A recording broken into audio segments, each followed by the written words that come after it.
mwanditana ndavomera,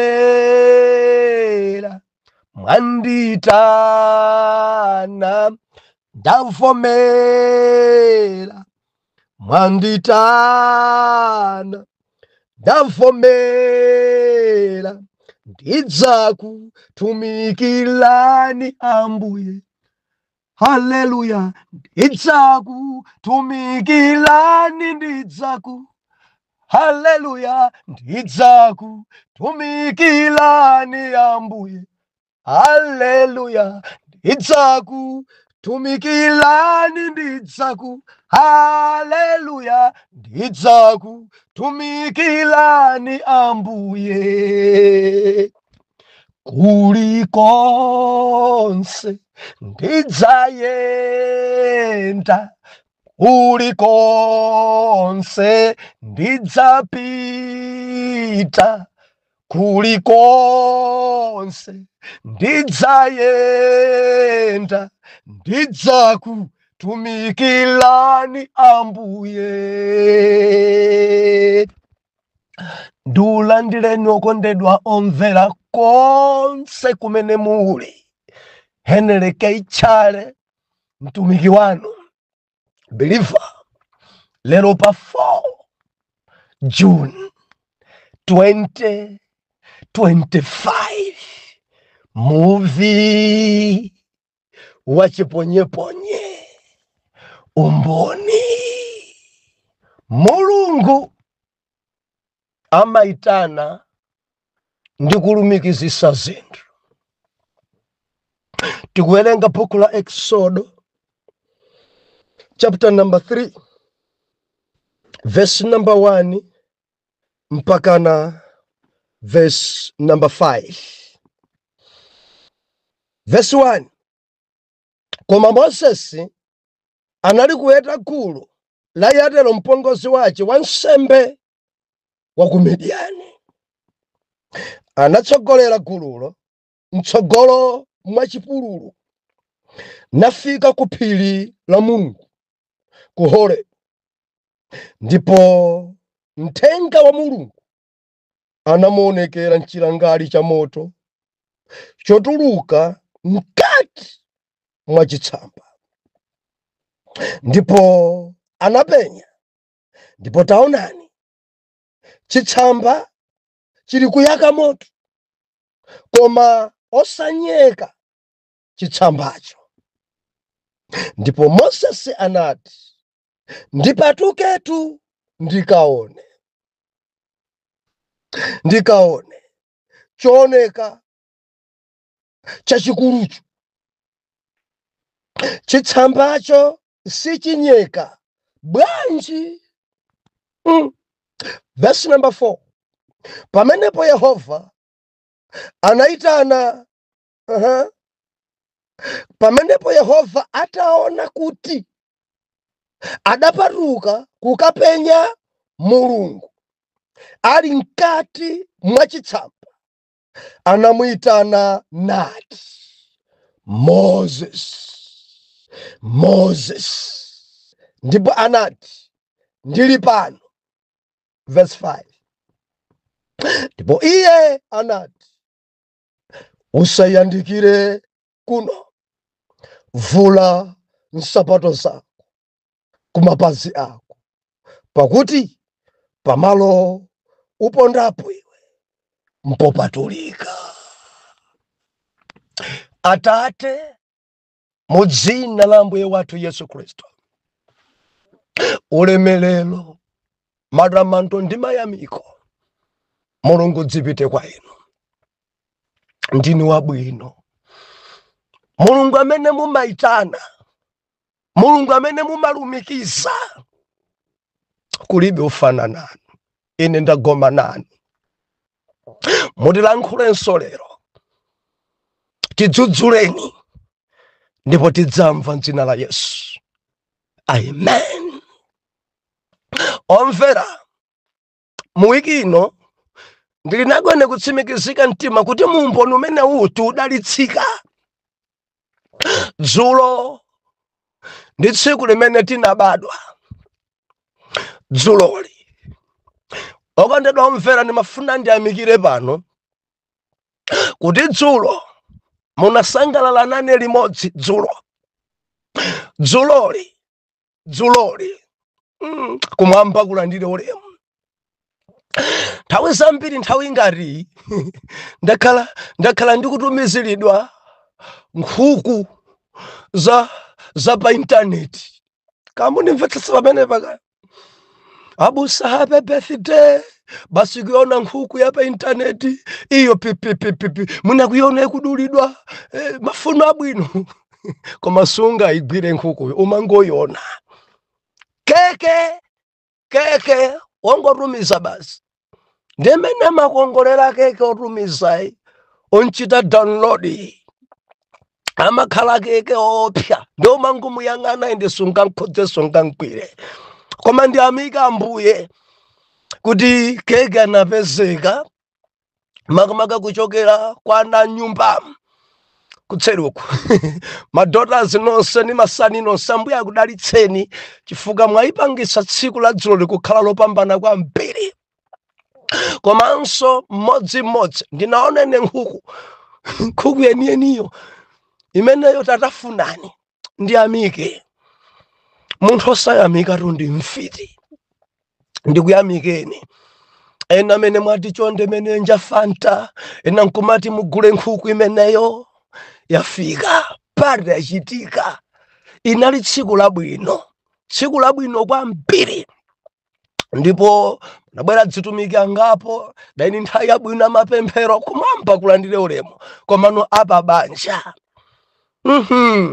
ndipo tinaindi programu yabwino pano pa Mkare wa Moyo kuyambira 8 o'clock mpaka na 10 o'clock mafunso ndi zina zotero. Aibirifi talimbikitsika kwambiri pa zimene munafunsa nenso nkuyankha.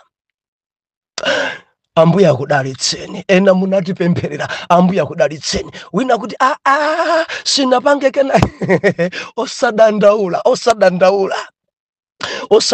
Mwana wina nandidabwitsa kwambiri anari ndikutumiza ndalama iyi musaigwire koma imene ipite kwa ane mzimayi amene adatonzedwa, mzimayi amene adanyozedwa, mzimayi amene adapilira, mzimayi amene adakulela ni kukhala m'mimba mwake miyezi 12, mzimayi amene adanyozedwa nkumachidona kuti mimba mpulu sadzabala, mzimayi amene adasamala mtumiki. Bwanjinso aradya nkhuku chifukwa alipo ane mpaka na pano. Ndiye anangulira nkhuku, anangulira mpunga, yaika ndrama kadalika mphamvu ndithu ndenda ngukapanga transfer ya konseko ndikupita na amayi amayi dzaka ziwina tumi kwa Mulungu anena kuti mudalitsike tsiku la lero ndi izi. Wow, ane ayimikira kwambiri kumwamba kulandire ulemu, kumwamba kulandire ulemu. Hallelujah, hallelujah, hallelujah. Dzulo timanena kuti tupembedza Mulungu amene amasamala, amene amalera. Believer, moyo unora dutsa muzinthu. Mulungu uyuyu watisamalira. Mulungu uyuyu watilera. Nyengo zokurukutika, nyengo zamayo, nyengo zomvesa chifundo. Umpawisi zinthu. Bilifa ndinanena dzulo ini. Taenda moyo owawa. Pamuruva kuchita kutentha ndi nkhuni, moyo owawa. Thupi nkumachita kuyabwa ndi kudula udzu, moyo owawa. Pogona mphutsi, nsikidzi, chofundacho chithumba chene choyabwa kumafunda chimenecho. Nyumbayo kumangozizidwa chifukwa sija yokhala ndi zidina koma ya maudzu pansi ya pamwampanso maudzu zowawa. Kuyangana makabudula biliva nsabwe nsabwe kabudulo chete kamapita kwa samba kumadzi kuyanika biriva taatelekapo madzi pa moto nkurenga kabudulo uja ndikunyika kuti nsabwe zija zitani zife. Pena tikamafika kuntsinje kuja nkumarenga mwala nkumaswa mazira ansabwe nkabudula anzako nkumabwera nkumakuyang'ana mutu nkumaziona nsabwe mutumo ndipo nkumaziswera mutu momwe mumazira chona kuti nsabwe zikuchuluka kwambiri. Ukamameta mutu wonse mpala berani koma ikanguti tsitsi jamera nsabwe zimayamba kukudya ndikukuondetsa kuyang'ana ziguduli zija nsabwe kuyang'ana kabudula nsabwe. Biriva tadusa moyo wovutika kwambiri, moyo wa mayo moyo owawa ndekudziko kwathu kudziko kunabwera ene anapeza miyala mmudzi mwathu Blue Agate ndekunabwera ndithu mataifa amagula miyala kumeneko. Biriva takumbako kumeneko tagwirako ntchito kumeneko tagumba miyala kumeneko kuigwira ntchito shovula chakuponya kutenga piki ndikupanga zonse kama mulungu uyuyu ine mulungu uyuyu ngosamala ndi mulungu osamala chilichonse chopangitsa kuti tipeze chakudya tachita. Miyalayo taswa nawo tachita maganyo ajakalima kuchoka kumunda kwako ndikukamayamba munda mwawina ndikumalima mundawo mpaka nakupesa kena kache tapanga kuti upeza sopo kuti ungule nthawi imeneyo Rexona ungule vinoli ya lavenda. Masiku amenewo kadalika ndalama ndithu zimafunika kuti ujijilika upange kena kake. Masiku amenewo Biriva maganyo ajonyamula akarundu mabwera ku Mozambiki ndamapangisa maganyo kumanyamula akarundu awo kasira kwa Ngabu. Koma moyo huu dzulo mzimayi wina unkonda mulungu ananena kuti abusa amakhala mwa Ngabu anena kuti abusa ambuya ndikhululukire ngati mwina nkutheka mzaka zimenezo ndinakubweza niponi ndi nkhuni nditakuyitanitsani kunena kuti nkhuni zizi nzosayaka tapitani. Chifukwa zimenezo to zimachitika kwa anthu ogula nkhuni amatha kumuyitana munthu atapita kale kubwera akaziona kuti si zimenezo basi nyamukani sinimafuna mtengo menewo mafuna mphanje mitengo toyaka masiku amene timafuna nkunkhu mitengo imene imapezeka kuno kuchisena ya makala imeneyo timafuna khuthwe timafuna mtengo wakuti zimenezoso zimachitika ndi amapepesa dzulo abusa mbuya ndikhululukire mwina nkutheka ndine mmodzi mwa anthu amene ndidakubweza nikoni ndi nkhuni mulungu andikhululukire ndidabweza mtumiki. Haleluya. Mulungu timpembedza ndi mulungu olera ndi mulungu osamala ndi mulungu osamala masanga kwambiri kanthawi kapano kamathamanga. Biriva lero tikunena kuti mulungu uyuyu amaitana ndi kulumikizisa zinthu. Koma lero ndili mkatundu nthawi yangayi nthawi isili mbali yathu omvera. Mulungu amaitana, mulungu amene amalumikizisa ende akamakuyitana amagwirisa ntchito chimene iyeyo akuona kuti ndigwirisa ntchito ichi kuti ndimuyitane. Pasachita werengayi mulungu adayitana Moses ku ntchito, mulungu adayitana Moses ku utumiki.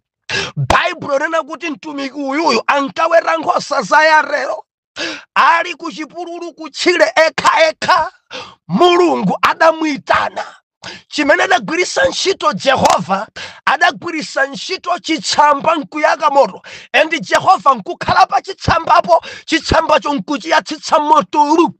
Nde Moses onga owera zoweta malemba onena kuti ntchiremu ankakhala mmenemu ankacheza mmenemu koma zimene adazona tsiku limeneli adadabwa nazo chifukwa Moses akhala kuona moto ukuyaka koma moto uwu udandabwitsa. Moto udandabwitsa malemba onena kuti moto uja udayaka Moses akuyang'ana koma sukuzima. Chidankopa Moses moto kuyaka, chitsamba chikuyaka, koma sichikunyeka, sichikuzima. Ndiye maganizo macho nkumati ndaona myoto ya mpiri ukamayaka dzimafika size yozima, koma chitsamba chimenechi chingoyakabe. Why? Bible nakuti Moses adati ndisendeze ndikaone chuchitika pa chitsambachi nchani, bwanji sichikunyeka, bwanji moto sikuzima. Mulungu amaitana. Ndadayandikira ndikaone chitsamba chimenechi, ndikaone moto umenewo akuyandikira. Mulungu adamuitana Moses. Nimaganiza kuti voice ya Mulungu singafanane ni mavoice yathu. Moses ai nimaganiza kuti adali mawu achimulungu, Mulungu akulu. Moses ndili pano Ambuye. Jehova nalibwa vula nsapato. Malo amene ukuyandikirawo ni malo oyera. Vula. Anangovula nsapato. Moses adasendezabe. Jehova adayamba kuyankhula ndamva kulira.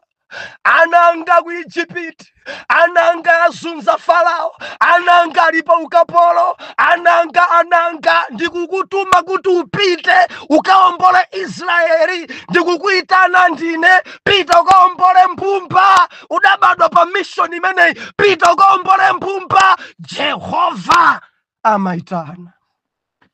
Adagwirisa ntchito chitsamba. Believer abusa heneleke ichale, Mulungu adaitana. Mwana Mulungu, chimene Mulungu adagwirisa ntchito kuti nditembenuke mtima ndi nyimbo chorus. Ndinenepo era pano palibe amene adabwera kundipempherera kuti utembenuka mtima ukulandira Yesu, tabwera ndikupempherera. Ayi, kulibe. Chorus idayimbidwa kudabwera gulu lina lochokera m'mudzi mwa Ntobwa. Mjandekana ndi kwathu tsiku imene anabwera kufika mudzi mwathu masana. Atafika adapempha malo kwa mfumu, adapasa malo pa mtengo pafupi ndi nyumba ya gogo. Haleluya. Ya ndukamba gogo kuntunduku pajasatha onse anthu. Tili madzana Mulungu. Ndadafika pamene paja adali ndi ng'oma zawo, kang'oma nchisena, I don't know. Zija zimene matenga dzikopa za ng'ombe, basi pamene paja kumayimba makolasi pamene paja. Nde ngati achinyamata tidayandikira msanga pamene paja. Nde nyimbozo zidayimbidwa, koma nyimbo imodzi imene Mulungu adagwirisa ntchito pondiyitana adayimba kuti wankulu ndani pano. Omvera, wankulu ndani kodi, wankulu ndi Yesu. Wankulu ndani kodi, wankulu ndi Yesu. Mayawa dzalira. Wayaga moro. Wayamba kuyaga. Ndaka masimenya ngoma zozija.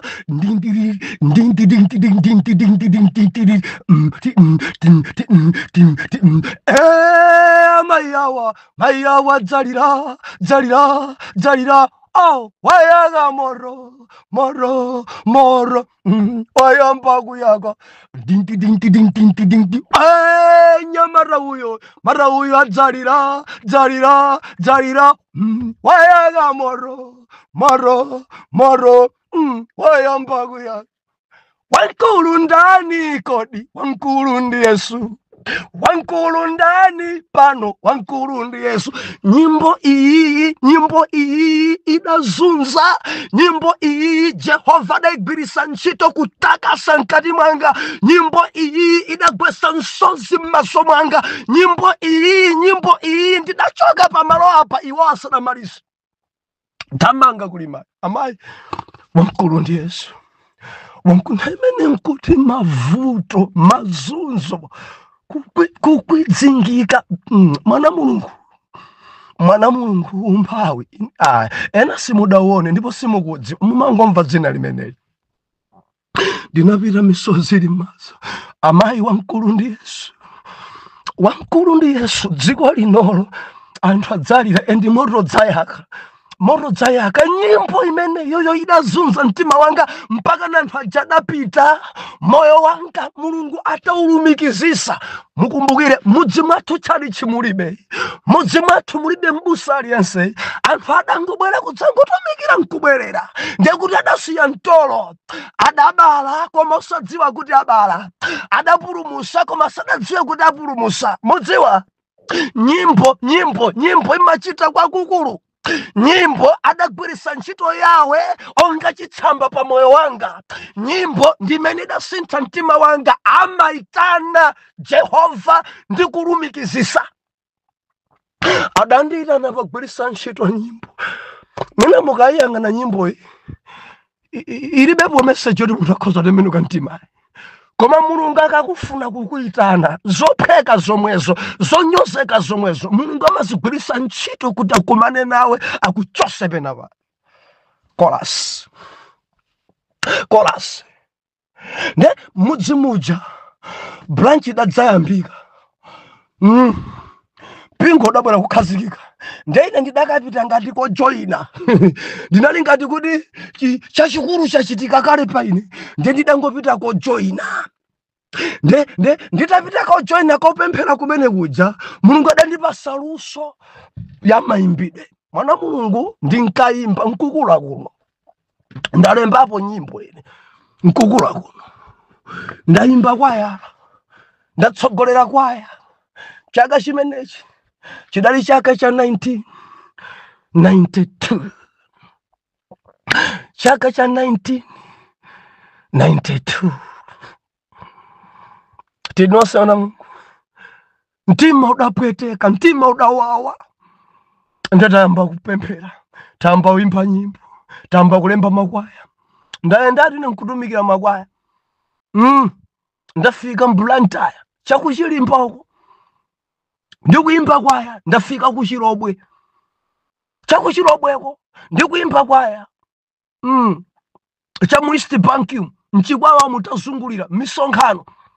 Eni ndapasidwa kuti nditsogolere anyamata. Ndidali youth director ku church. Mipingo yonse ya Nsanje ndi Chikwawa. Kuti kwaya master wamkulu ndi amene kuphunzitsa. Mawu onse nimadziwa kuti kwaya imene kuimbiromu apapa mawu asokonekera nimazidziwa. Kuti nyimbo iyi sidapekedwe bwino ine nimazidziwa. Kutopeka nyimbo iyi asadawerenge Bible nimazidziwa. Fapali nyimbo zina anthu amapeka asadawerenge Bible. Ena anthu amazitenga kuti nyimbo ikuimbidwa yosemphana ndi verse yo. Zimene zikunenedwa zo zili pwirikiti.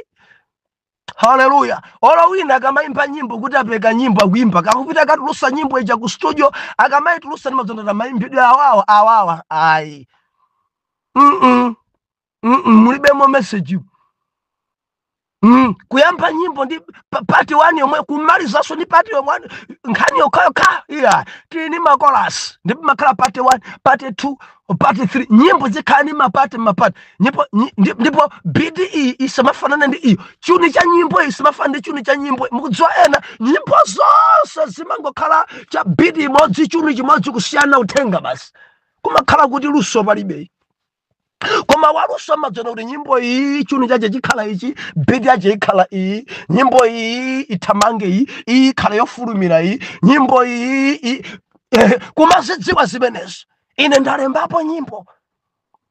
Hallelujah. Amaitana Jehova, amaitana believer. Ndatumikira onga kwaya master, monga kwaya master mtumikira Mulungu, muimbira nyimbo Mulungu. Ndakhalapo pansi pa ena ndiyamika Ambuye mzimu awuse mumtendere abusa Thompson Mvumba amene adandilera koyambirira nditango joina ndakhala ndi amenewa ndaenda nawo amenewa zimene mwana amachita kwa adati wake ine ndatumikirapo amenewa. Adati atachepekedwa bwanji tikufuna pange chakuti ine ninkatenga mbali pakakhobiri nika mapesa kankhuni komwe kaja kankamiyala komwe kaja nkumathandizira ntchito ya Mulungu. Ena ndikulankhula nawo akudziwa chiyambichi, ena ali pa group pompana ndikulankhula inezi nzona zokha ndi umboni zimene zidachitikira ine. Wow. Omvera mulungu uyuyu amaitana ndi kulumikizisa zinthu. Nthawi imene zimatisokonekera zabanja zija nalankhula dzulo zimenezi. Hallelujah, hallelujah, hallelujah. Now ndipase bwanji koma nthawi yapano lero tithamangira 40 minutes mutikhululukira kuti timalize katundu amene tansenza. Okondedwa omvera, tamuona ife kuti Moses Mulungu agwirisa ntchito chitsamba, kwa abusa atchale adagwirisa ntchito nyimbo. Amene iyo ndiye Mulungu. Pamene enanu mudatembenuka pamaliro, pamene enanu ndi kuchipatala, ena mudatembenuka kundende, Mulungu amagwirisa ntchito njira ina yonse kuti akuitane. Mukadapanda kumangidwa ena simukadapemphera inuyo. Ena chifukwa cha matenda mudadwala kwambiri pano mudapulumuka. Ena chifukwa cha ngozi mudakwera njinga, mudakwera galimoto idagubuduzika inuyo mudachoka, mudangochoka mkono kapena simudavulale pampa mudanzwa. Mulungu amagwirisa ntchito china chilichonse kuti unziwe. Hallelujah. Tironsana Mulungu. Now sinkhuja wakula tayamba makwaya aja chimene chidandipangitsa kuti ndipite ku skulu pamenepa. Ndili kwa master musayiwale chifukwa cha umphawi ku skulu sindinapite. Ndipo nthawi imeneyi nkuti ndili ndi zaka 16. Zaka 16. 1992 ndili ndi zaka 16. Ndechidandipitisa ku skulu ndidatenga nkhuni zanga kukagulisa kwa mgabu ndikupeza 1 kwa chafore ndikugula pesulo ndi bobwendi kuti ndikayambe standard 1 ndidziwe kuwerenga ndidzilemba makwaya. Chifukwa mkati mwa kwaya imene ndinkatsogolera analipo wina nkalemba, tikamapita makwaya festival, tikamapita misonkhano, makwaya tsopano malemba ndiye tikakhala ife ku training kodi unalemba zichani, amalephera kuwerenga zimene alembazo ndiye mtima udapweteka. No, ndifuna ndipite ku skulu ndidziwe kuwerenga ndidzilemba ndekha makwaya. Ndiye ndidakayamba standard 1 1992 ndili ndi zaka 16 and nkalasi monsemo wamkulu ndali ndekha. Wankulu kwambiri adalini. Adaseka anthu koma ndidali ndi cholinga ndidapita. And ndidaphunzira pa skulu pamene pa zaka zitatu makalasi 4. Mundifa mwana Mulungu. Makalasi 4 kote kuti ndikayambe standard 5. Hallelujah. Mulungu amene ngopya. Mulungu uyuyu ngopya kwambiri. Tikupembedza Mulungu wabwino. Kuyamba 1992, 1993, 1994 mpamene matipataja akuyamba kuwina matipataja bakiri mulu sukulu ikubwera ya ulere. Ndi pamene sukulu nsanga ikutha. Bilifa Mulungu adachita chozizwa ndili kalasi number 2. Ndaphunzira makalasi 3. Temo yamba standard 2. Oh hallelujah. Kukhoza number 1 atipita kuyamba standard 3. Kufika standard 3 ndetu temo achibiri. Ulemba mayeso kukhoza number 1 atipita kuyamba standard 4. Kupita standard 4 ija mayeso malizira aja kudali amuna nzeru zawo tidasiyana 3 marks in 443. Amene ndidampeza ngati dolo pa klasi imene ndikhoza 400 marks. Pomwepo bwanja ndiheneleke ichale number 1 kuyamba standard 5. Ndakuti standard 5 panopa palibe. Hallelujah, hallelujah. Pomwepo koma tibasi tikalowe mbanja tikwatire. Ndensija tidakumana nazo zija. Mphawiwe ungakwatire mwana wanga, mphawiwe siningalole zimenezi, mphawiwe dzona ifotokoza pang'ono nkhani imene. Pakana mwana wamkazi kuntenga oyembekezera kale ndikuntenga kupita naye kampasa munthu agolosale. Koma kudziko kuno makolo ena banja si choncho. Apa ndili message apa anati dzavomereza adzipanga okha chisango. ndiye ndidapemphera paphiri kuti ngati amene ndikudula udzu mkazi amene ndinkafuna ndi ameneyi koma dzafika apapa ndeto sindikwatiranso. Ndedeyina ndikupemphera Mulungu amalumikizisa, ndikupemphera mchalichi ndikuimba kwaya kutsogolo mudabwera mtsikana mulendo, ndiye mulendo amene ndikudzakhala kutsogolo kwenikweni. Tasambira lendo na makhala mbuyo koma mtsikana uyo adakhala kutsogolo. Ndiye ndikuimba kwaya ndikupereka biti maso ndidaponya, ndiye ndidamona mulendo kuchita kulumikizisa mtima wanga kuchita kugunda ti. Ndikamenya ndikaimba nkudzayang'ana kumva mtima uti ngati china chake chikuchitika, Jehova kulumikizisa. Titaweruka pamene paja ndinadzafunsa ena, kodi mtsikana ndamuona pai ngwakuti akuti ngochokera Mozambique momwemo nanga sidali maboundary just 5 kilometers. Afikira kwa ndani, atafikira kwa sindidachedwe, ndidamulondola kumulondola mpaka na kumene afikira nkapeza chemwali yake nkukambana. Mtsikana uyu sindikudziwa chikuchitika nchani, malingaliro mwanga mafuti no mwina zisabwatilenso, koma mtsikana uyuyu ndionane naye. Ndiye anadzachoka mumpanda muja nkubwera panja, tidakhala pamiyala pa chemwali yake acha. Ndiye dambo kambirana, muli bwanji, sindachedwenso, ndakukonda kwambiri. Ndada nifunsa imodzi, mwandikonda mbali yanji? Ndati ndikufuna banja dzene. Ndiyamika mbuye, sindakanidwe. Adanena kuti ndikafotokozere kaye makolo, ndikauze chimenechi. Ndiye mwansanga kwambiri, adanyamuka kauza makolo ache. Makolo adakana kuti no, sungakwatidwe ku Malawi, komanso sungakwatidwe ni mwana wa chale wosauka. Tikamapita pachati mamona mwana uvutika ngati amene uja ntchito kudula utsu, ntchito kudula zosatheka. Ndiye mwambo wachisena ine ndidanyamukabe kuti akandione makolo. Timakhala ndi mpango, matenga mpango kandi chitenje ni ndalama yako pompo ngati kukafuna mkazi. Ndiye ndidafika pamene paja anthu onse nkundiona, apongoza ja nkundiona. Bwanji mwana mkazi adabwera ife nkumakambirana nkagowero. Kena ukadadzanyamula ndalama ija ndikunyamula chitenje ijija, ine nditabwera the following day kauza bambo yake ni mayake kuti mwamuna uja ndankonda. Bambo yake adanena kuti nzosatheka, sungakwatidwe ku Malawi. Ndipo atati mamuna wina bela, koma mphawi ngati ameneyi, wosauka ngati ameneyi, sizingatheke olo zitafuta makabwanji kumene kuja sukupitawo. Ndipo adamuza kuti ndili ndi pulani nawe kuti ndikupereke bonus wife, ndikupereke timati nthena. Apongoza ngawo adali ndi chemwali wawo akuti adasiya kubereka kubanjako ku Mozambique komweko. Ndiye amafuna arenge mkazi wanga amereyi kuti akabereke m'malo mwa asisi yake. Mukuthawa bwana pamene.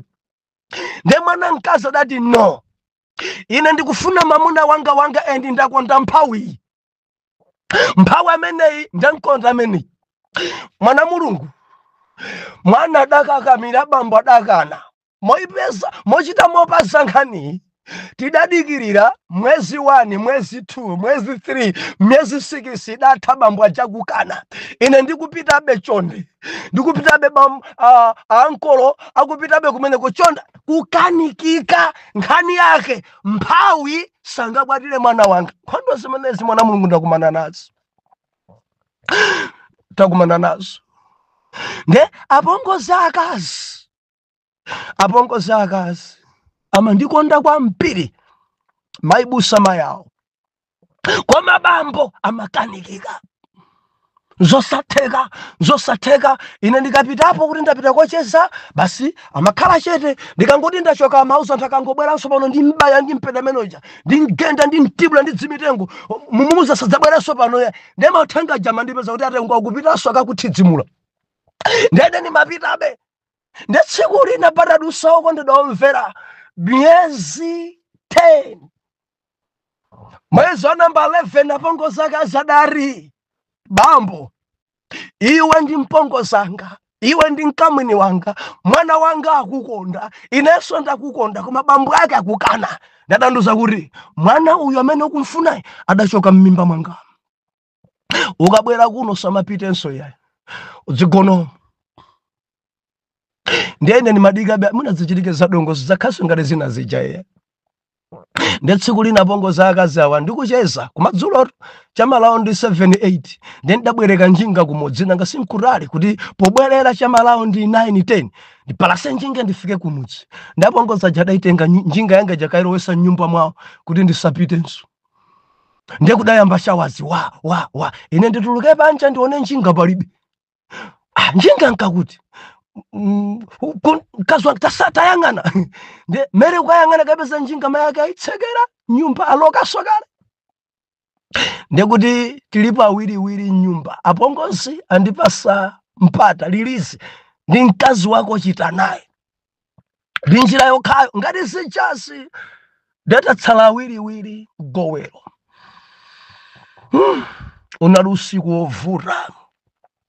unalusiku wovuta koma mwachidule kwambiri tinakhala malo amodzi mulungu amene amalumikizitsa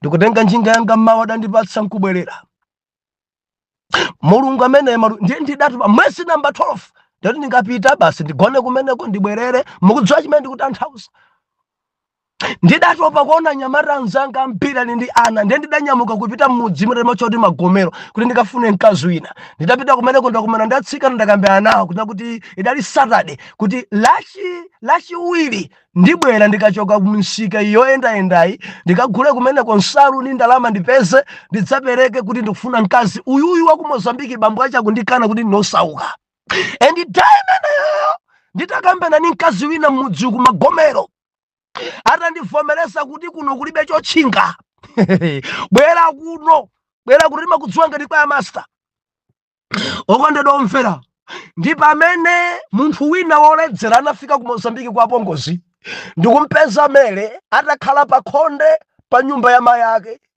ndiye akunena kuti woledzera akuwauza apongozi August mwana wako ali ndi mimba ukumkaniza kuti asakwatidwe mimba wampasa ndiwe ndiye kuti maferelimo kapena kuti masilikali achi Mozambique akummanga iwe pomwepo apongozi amunaja adathamanga kubwereka njinga ndikupita ku Malawi ine ndili kumagomero kuja ndikukakumana kumene kuja ndi mayi bwanja kuti abasi tatumani anthu mawu abwere chinkhoso chidzachitike popeza mwana afuna ine ningakanebe koma sadanene kuti ali ni mimba mene ni mabwerene kwa pasta ripoti kuti lachiwiri tipita ku magomero mkazi apezeka akunena kuti ukunso kwa apongozi kusatheka mawayi anthu apite kumeneko ndanadzapita anthu mawayo kalumikizisa ine lolemba nkupita kantenga zinachitika mwansanga kwambiri ndikantenga mkazi wabwera naye lachiwiri kupita kukavala adati chaja tidalowola 300 masiku amene 1997 napereka ili ndalama 300 kuntenga mkazi kupita naye kovala ndi 300 enso chitenje timagula chitenje 10 kwacha mukachosana 8 kwacha kale mmene kale 300 ija dzigwa machani zonse tukamba za 300 eni 1997 amalumikizisa yawe taonani ine nataya mtima kuti mwina ndipite kaona mkazi koma mulungu nono mkazi wako ndamene dzulo ndinaona ena anamuyamikira kwambiri ane mpaka nampasa nkhuku mzimayi nsoyo mere uyuyo ndi mzimayi amene mulungu adachita kunthandiza komanso mayi yake wa mere chimuyamikire mulungu sadanthandiza kulumikizisa kwa mulungu mudziwa titatengana takhala pa nyumba mwana ujaso anabadwa atangobadwa mwana adakhala kudziko kuno 14 days adamwalira mwana soja mene mkazi woyamba chokuti maeka bambo acha adakana uja mwana mimba mene choso adabadwa atangobadwa adangopitilira amene chadabereka bachakufa koma uyuyu adabadwa nakhala kudziko kuno masiku 14 nkupitilira ndakuchokera 1997 tidakhala pa tupemphera tikutani mpaka na mwana wathu woyamba meti naye lero pano Omega first born anabadwa pa 17 April mchaka cha 2000 amalumikizisa yawe ndikulankhula pano ndili ndi ana 6 Omega ali komwe kwa Assemblies of God ali ku university wachiwiri ali ku CU ali kumeneko wina ali form 4, wina ali number 8, wina ali 5, wina ali ku preschool. Haleluya. Mulungu onsewa waphunzitsa. Mulungu amene amaitana komanso amalumikizitsa. Mukhoza kuona amene banja yayendera. Mukhoza kuona kuti Mulungu alibe chisokonezo nthawi sili mbali yathu. Mulungu alibe chisokonezo. Mulungu alibe chisokonezo. Ndimafuna kuti mundalire Mulungu mene adandira napagwirisa ntchito nyimbo, adalumikizisa banja langa. Mkazi ndili naye Mele ndi mzimayi womuopa Mulungu, intercessor. Ndi mzimayi amene ngolingana ndi utumiki umene ndili nawo. Ndi mzimayi olandira alendo. Ndi mzimayi wojijilika amene mudafika kale pamudzi pano ndi numboni. Ndi mzimayi onkonda Mulungu. Ndi mzimayi uyu. Ndi mzimayi amene adaona patali, adandivomereza amene ndilili. Osauka adandivomereza. Chitenje chimene tinkafunda kusintha funda chitenje nditantenga iye ndinkafundika chitenje chake icho nthawi yozizira kuchoka mu chithumba chicha. Koma malo amene tidagona kuoneka ngati ana masiya okhaokha. Haleluya. Mulungu amene ndi Mulungu opya. Ndi amika Ambuye kuti apongozi awa amunawa. Kodi ndi chaka chatha kapena chaka chinachi adabwera nkudzapepesa Ambuye andikhululukire. Ndinkaona molakwika. Apongozi onse walipo. Ndinkakanidwa ngati mphawi. Ndi amika Ambuye mandidzakuwuzani. Mulungu amene amasintha nyengo nthawi pano ikuthamanga kopya adadzapepesa apongozi sole. Ngati alipo ena ofuna kungoyamika, Mele inso akufunika athokozedwe. Nkadakonda zimayi ambiri akadakhala ngati Mele. Osayang'ana chuma cha makolo koma kunkonda munthu mene alili. 41 minutes tisire pamenepa. Atate mu dzina la Yesu, zikomo chifukwa cha china chilichonse chimene mudachita pa ine. Ndikuyamikaninso chifukwa cha mwana wanu. Mthandizeni m'dzina la Yesu. Amen and amen.